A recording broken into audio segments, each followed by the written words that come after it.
Auzubillahiminash-shaytanir-rajim. Bismillahir-rahmanir-rahim. Dear student, welcome to my YouTube channel Chemistry Academia. This is sixth lecture in first year chemistry course, chapter स्टैचूमेट्री। तो start करेंगे एक important topic जो हमारे पास स्टैचूमेट्री में है। इससे एमसीक्यूज़ भी आती है और ईपीसी की एग्ज़ाम से भी बहुत से क्वेश्चन इस टॉपिक से आते हैं और बुक्स बहुत से स्टूडेंट को इसमें मसाइल भी दरपेश होते हैं, तो इसलिए हम उसको डिटेल में डिस्कस करेंगे ताकि आपकी ये मसला हल हो जाए। तो स्टार्ट करेंगे।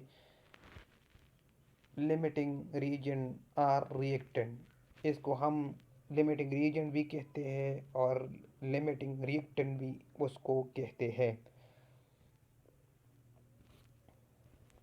अगर हम लिमिटिंग रीजन की डिफिनीशन को देखें तो वो इस तरह है कि the reactant which is use first in a chemical reaction is called limiting reagent.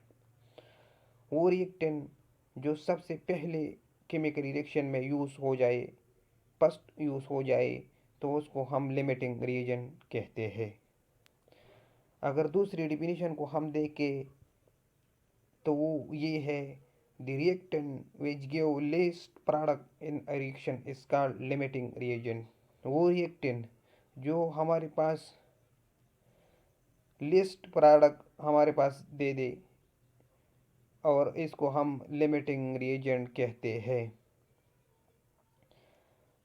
जो हमारे पास ज़्यादा प्रोडक्ट न दे और कम प्रोडक्ट दे दे तो उसको भी हम लिमिटिंग रिएजेंट कहते हैं। इसके बाद अगर हम इस लिमिटिंग रिएजेंट पर एग्जांपल को डिस्कस करें तो हमारे पास एग्जांपल नंबर 1 है, 2 hydrogen plus oxygen is equal to 2H2O। अगर 10 मोल ऑफ हाइड्रोजन हमारे पास कंबस्ट हो जाए 10 मोल ऑफ ऑक्सीजन में, तो उसमें हम लिमिटिंग रिएजेंट को मालूम करेंगे। 10 मोल ऑफ हाइड्रोजन हमारे पास कंबस्ट हो जाए, जल हो जाए 10 मोल ऑफ ऑक्सीजन से, तो इस दोनों में हम लिमिटिंग रिएजेंट को मालूम करेंगे कि लिमिटिंग रिएजेंट हमारे पास हाइड्रोजन है या ऑक्सीजन है। तो उसको मालूम करने से पहले हम गिवन डेटा ले लेंगे। गिवन डेटा में हमारे पास 2 एलिमेंट है और इसकी फर्स्ट हमारे पास मोल ऑफ हाइड्रोजन है जो कि 10 मोल है। इसके बाद हमारे पास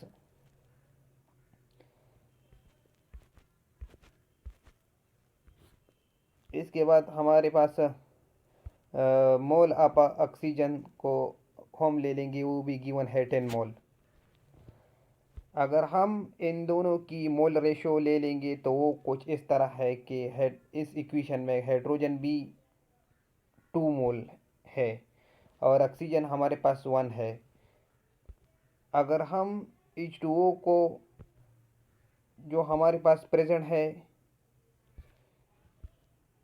10 मोल, हाइड्रोजन हमारे पास 10 मोल प्रेजेंट है, अगर उसको ले ली और 10 मोल और ऑक्सीजन को X ले ले,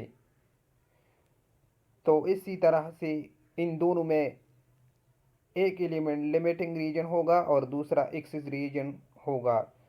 तो वो मालूम करेंगे हम। अगर इस रेशो को हम क्रॉस मल्टीप्लाई करें तो हमारे पास 2x आ जाएगा और 2x इज इक्वल टू 10 आ जाएगा। अगर 2x को हम दोनों तरफ 2 पे मल्टीप्लाई करें तो 2 divide by 2 is equal to 1 x आ जाएगा। अगर 2 को हम 10 से मल्टीप्लाई करें तो हमारे पास 5 आ जाएगा और ये 5 हमारे पास x का वैल्यू आ गया और ये x हमने ऑक्सीजन ले लिया था, तो इसलिए हमारे पास ऑक्सीजन 5 मोल आ गया इस रेशो से। अगर इस क्वेश्चन को हम और से देखें तो हमारे पास 10 मोल ऑफ हाइड्रोजन थी, 10 मोल ऑफ हाइड्रोजन थी इस रेशो में और इसके लिए 5 मोल हमारे पास, हमने आंसर निकाला 5 मोल ऑफ ऑक्सीजन हमारे पास रिक्वायर्ड है। 10 मोल ऑफ हाइड्रोजन के लिए 5 मोल ऑफ ऑक्सीजन रिक्वायर्ड है। लेकिन हमारे पास इस क्वेश्चन में ऑक्सीजन 10 मोल प्रेजेंट है और हमने निकाला 5 मोल। तो ऑक्सीजन हमारे पास 10 मोल है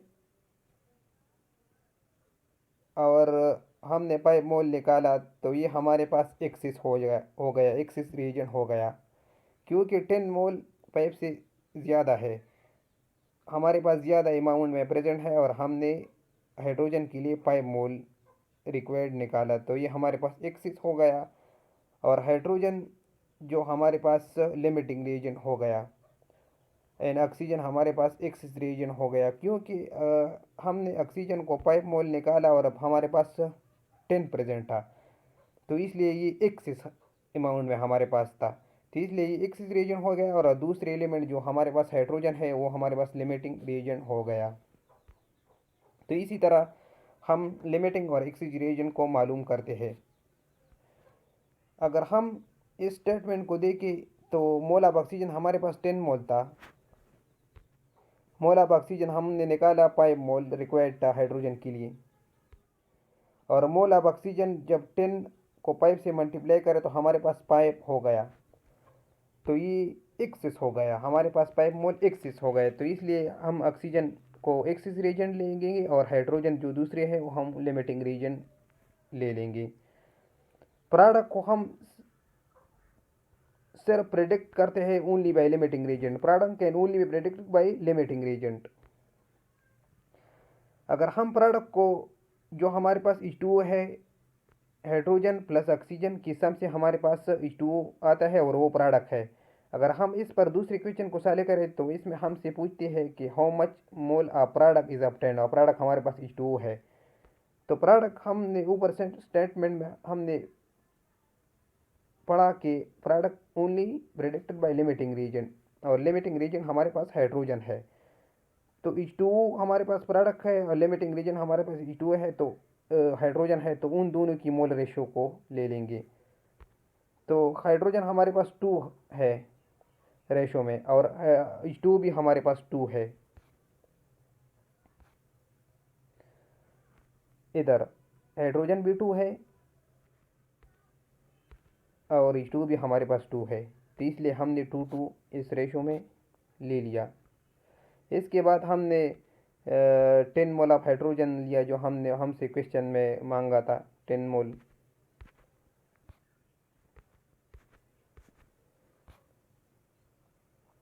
ये 10 मोल है हमारे पास, 10 मोल ऑफ हाइड्रोजन, इसलिए हमने 10 ले लिया और एक्स की वैल्यू, और हम H2O की वैल्यू एक्स ले लेंगे क्योंकि ये हमारे पास नामालूम है।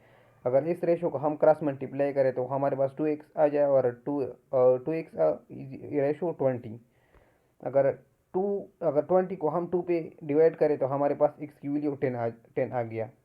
इसके बाद हम H2O की मोल को 10 मोल हमने फाइंड किया,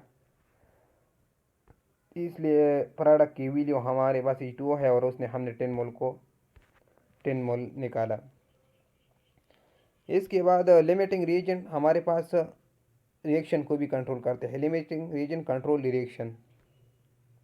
अगर रिएक्टेंट हमारे पास प्रेजेंट हो, अगर ये if the reactant are present in stoichiometric ratio so there will be no limiting or exciting reagent।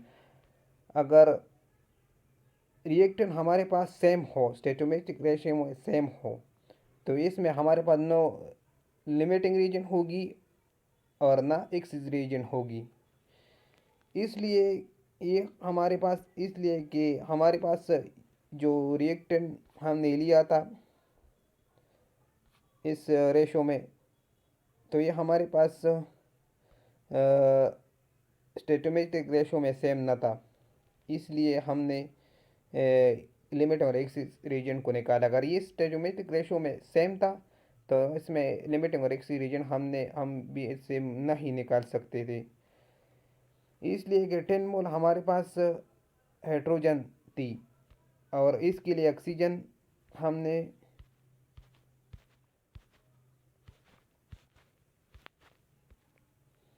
इसके लिए हमने ऑक्सीजन को 5 मोल निकाला है।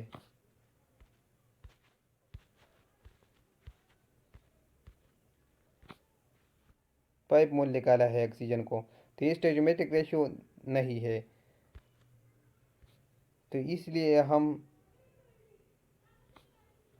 लिमिटिंग और एक्सिस रीजन, इसमें जब स्टोइचोमेट्रिक रेशियो में एक रिएक्टेंट प्रेजेंट हो तो इसमें हमारे पास लिमिटिंग और एक्सिस रीजन नहीं होगी। इसके बाद अगर हम इस पर एग्जांपल नंबर 2 को डिस्कस करें तो ये हमारे पास हमारे बुक ईपीसी बुक में भी है और इसको हम डिस्कस करेंगे। कार्बनिक एसिड H2SO3 हमारे पास प्रोड्यूस हो गया है इस इक्वेशन से, कार्बन डाइऑक्साइड प्लस वाटर से हमारे पास कार्बनिक एसिड H2SO3 बन गया है। अगर इसको हम डिस्कस करें तो हमारे पास सबसे पहले हम इस एलिमेंट, इस कंपाउंड की मास को ले लेंगे। तो कार्बन डाइऑक्साइड की मास हमारे पास 44 है और H2O के हमारे पास 18 ग्राम है और कार्बनिक एसिड की 62 ग्राम है। अगर इस क्वेश्चन में हमसे ये मांगते हैं कि if 120 gram of carbon dioxide is dissolve in 18 gram of water, अगर हम कार्बन डाइऑक्साइड को 120 ग्राम ऑफ कार्बन डाइऑक्साइड को 80 ग्राम ऑफ वाटर में डिजॉल्व करें, हल करें, तो इससे हमारे पास क्वेश्चन नंबर 1 ये है कि आइडेंटिफाई द लिमिटिंग रीजन। तो इसमें लिमिटिंग रीजन को मालूम करें। 120 ग्राम कार्बन डाइऑक्साइड को हम 80 ग्राम वाटर में डिजॉल्व करें और इसी लिमिटिंग रीजन को मालूम करें। तो ये सॉल्व करते हैं। गिवन डेटा में हमारे पास कार्बन डाइऑक्साइड 120 ग्राम है और वाटर हमारे पास 80 ग्राम है। इसमें हम मास को ले लेंगे क्योंकि हमारे पास हमने इक्वेशन में मास रेशो के लेंगे कि हमारे पास इक्वेशन में हमने मास निकाला है इन कंपाउंड की, तो इसलिए हम इसकी मास रेशो को ले लेंगे। मास रेशो में हमारे पास कार्बन डाइऑक्साइड 44 की इसकी मास है और H2O की 18 है।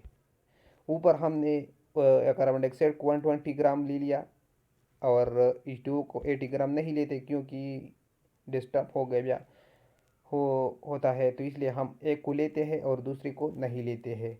तो कार्बन डाइऑक्साइड हमको लिया और वाटर को नहीं लिया। आप इस तरह भी मालूम कर सकते हैं, वाटर को ले ले और कार्बन डाइऑक्साइड को एक्स ले ले, इसको नहीं ले ले, तो इस तरह भी मालूम होता है आप अगर इसमें प्रैक्टिस करें। अगर इस रेशो को हम क्रॉस मल्टीप्लाई करें तो हमारे पास 44x आता है और 120 मल्टीप्लाई बाई 18 आता है। 44 को 44 पे डिवाइड करें तो हमारे पास 1 आते हैं और 120 को 18 से मल्टीप्लाई करें तो और फिर इसके बाद 44 में डिवाइड करें तो इससे हमारे पास 49.9 आता है और ये x हो गया और ये x हमने वाटर लिया था। तो हमारे पास मास ऑफ वाटर जो हमने निकाला रिक्वायर्ड, हमने निकाला कार्बन डाइऑक्साइड 120 ग्राम के लिए, वो हमारे पास 49 आ गया और मास ऑफ वाटर हमारे पास प्रेजेंट था 80 ग्राम। रिक्वायर्ड हमने 49 निकाला और प्रेजेंट था हमारे पास 80 ग्राम।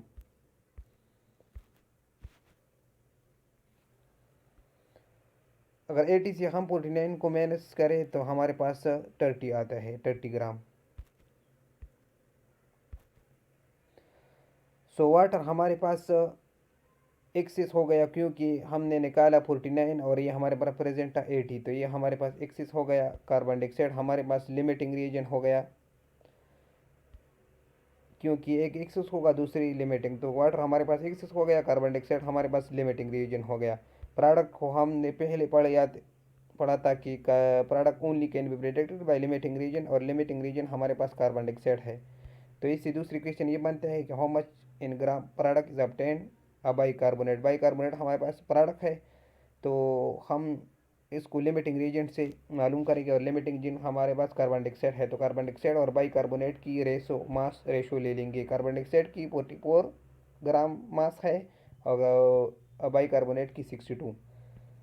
अगर हम 120 ले ले कार्बन डाइऑक्साइड, ये हमारे पास क्वेश्चन में गिवन था और बाइकार्बोनेट हमारे पास मालूम नहीं है तो इसको हम एक्स ले लेंगे। अगर इस रेशो को हम क्रॉस मल्टीप्लाई करें तो इससे हमारे पास 44 और x is equal to 120 multiply by 62 आता है। अगर इसको फिर डिवाइड करें दोनों तरफ 44 पे तो ये इससे हमारे पास 44 मल्टीप्लाई डिवाइड बाई 44 इससे हमारे पास 1 आता है इक्वेशन के वन सेट से, और दूसरी सेट को 120 मल्टीप्लाई बाई 62 डिवाइड बाई 44 इसको हम करें तो इससे हमारे पास 169 ग्राम आता है। अगर आप कैलकुलेटर में भी कर सकते हैं, अगर कोई गलतियाँ हो तो हमें मैं इससे माज़रत चाहता हूँ इस कैलकुलेशन में। और हमारे पास मास ऑफ बाइकार्बोनेट 169 ग्राम आ गया। तो इसी तरह हम लिमिटिंग रीजन और एक्सिस रीजन में इस प्रॉब्लम को सॉल्व करते हैं कि एक एलिमेंट लिमिटिंग होगा, दूसरा एक्सिस होगा, और प्रोडक्ट को हम लिमिटिंग से मालूम करते हैं। तो ये तरीका है और ये एक अहम इम्पॉर्टेंट टॉपिक है एमसीक्यूज़ के लिहाज से। अब मैंने बोर्ड एग्ज़ाम की तरीके की तरह मैंने आपको पढ़ाया क्योंकि ये एक लेंथी था। मैं आपको शॉर्टकट भी बेसिक लिमिटिंग और एक्सिस रीजन के लिए मैं आपको इस पर भी लेक्चर दे दूंगा क्योंकि वो एमसीक्यूज़ के लिए पार्ट है, ये लेंथी है। तो ये लेंथी आप समझ ले जाए तो शॉर्टकट आपको आसानी से समझ आ जाएगा। फिर भी आपकी कोई क्वेश्चन हो तो हम हमसे कमेंट बॉक्स में पूछ सकते हैं। अगर आपने हमारे चैनल को सब्सक्राइब नहीं किया तो हमारे चैनल को सब्सक्राइब करें। Thank you.